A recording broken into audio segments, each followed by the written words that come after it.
Australia has been dealt a horrific wake-up call this morning that the rules and the regulations we thought were protecting our children are just not good enough. It follows revelations of horrific alleged crimes against children across several childcare centres in Victoria. More than 2,000 families have been affected by this. Now, our leaders are finally acting. But it follows years and years of experts, advocates and government bodies calling for change. Education Minister Jason Clare joins us live in Sydney now. Our youngest, our most vulnerable Australians have been failed. What are you doing right now to fix this? Well, the truth is, Nat, you're right. This has taken too long for governments to act. This is sickening and it's serious. It demands serious action. We've already taken action around mobile phones in childcare centres and mandatory reporting. But there's more that we have to do. There's a lot more that we have to do. And when Parliament returns later this month, I'll introduce a piece of legislation in the first sitting fortnight that will cut off funding to childcare centres that aren't up to scratch when it comes to the safety of our children. You know, the big weapon that the federal government has to wield here is the funding that we provide to childcare centres. It equates to about 70% of the funding that runs a centre. And if they're not keeping our kids safe, then we need to cut off their funding.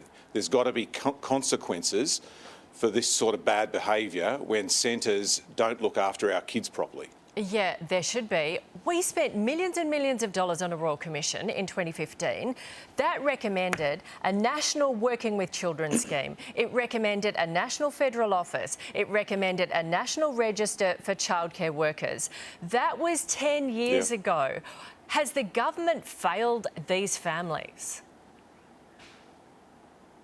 Well, the system has failed these families. If the allegations are proved to be true, then the system has failed these families. But what is the system? And because there's a Royal Commission, it outlines all this, it gets all the experts, our taxpayers' money, pays for it, Jason, and it gives it, hands it with a bow to the government and says, this is what you guys need to do. And look where we are today.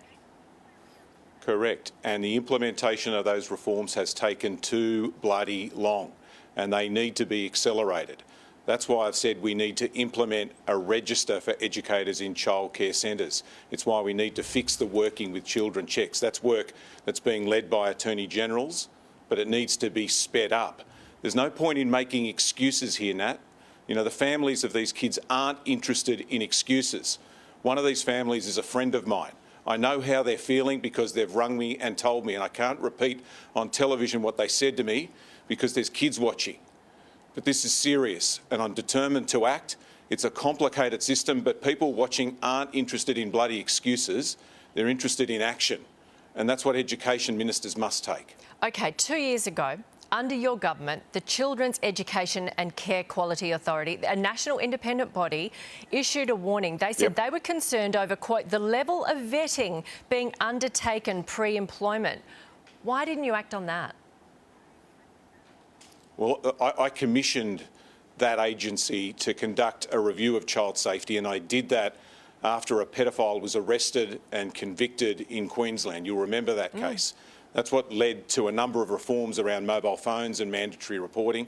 But there's a whole bunch of recommendations there that need to be implemented. I guess the key point here to make, Nat, whether we're talking about that or whether we're talking about working with children checks or anything else, is there's no silver bullet here. This work will never be done. There will always be people that will try to break through the net and try to get into the system. And we've also always got to work on making sure that we find ways to keep them out and keep our kids safe.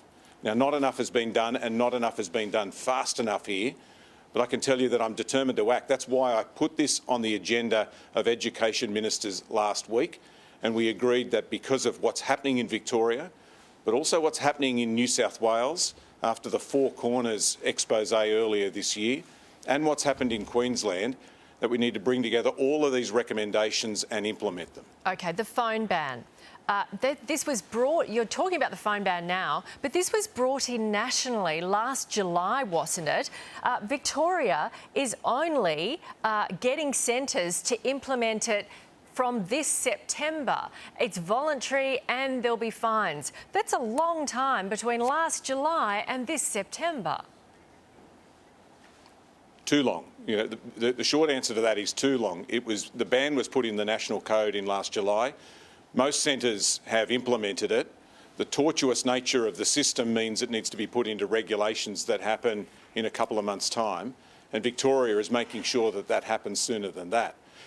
But all of the advice that we've received from ASIQA and other experts is you've got to get the personal mobile phones and any digital devices that workers have out of the centre. Okay. The only photographs that you should receive of your children from the centre should be from the authorised centre-owned camera or phone.